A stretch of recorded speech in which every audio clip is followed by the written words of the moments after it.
May 27, 2008. He drank in the details of the room slowly.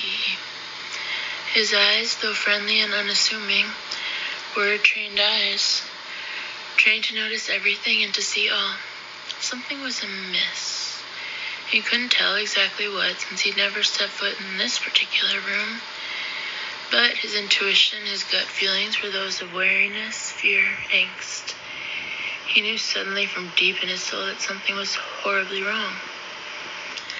Since the power had gone out the previous night, he could only see the space he was in by using his utility flashlight as a lantern. He set it down on the table, facing up toward the ceiling. The room brightened some, but his mind was getting the better of him, and his imagination was dreaming up all types of enemies and creepy crawlies lurking in the corners of the post-dusk shadows.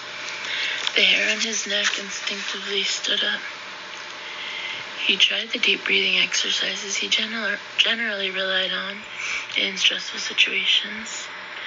He ignored his fear and opened up his mind to the energy of the room, and surrounding area. Almost immediately, he noticed a vase that had been moved around on the table, having trailed through a thin layer of dust. In his official mind, the vase was a telltale clue. In this mindset, he saw it as a foolish way to get oneself caught. He continued scanning the room. Other than the flowers, nothing looked out of place. He was instinctively drawn to the large vase. He eyed it, walked around the table, and wondered aloud what those flowers had to do with the situation at hand. As he came round full circle, he knocked his knee on the edge of the table and fell forward. He caught himself, but angrily kicked the table anyway. Apparently, he'd physically abused the piece of furniture with more leg power than intended.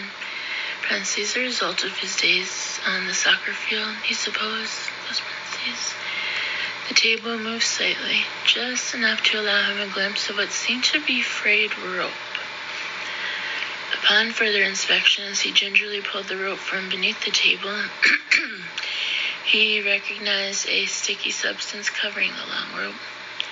He touched it and knew instantly the substance in question was blood, relatively fresh blood. He noted to himself, non-coagulated.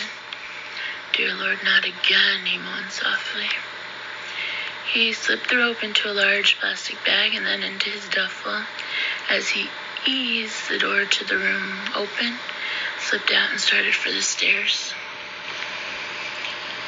May 27, 2008, and then underneath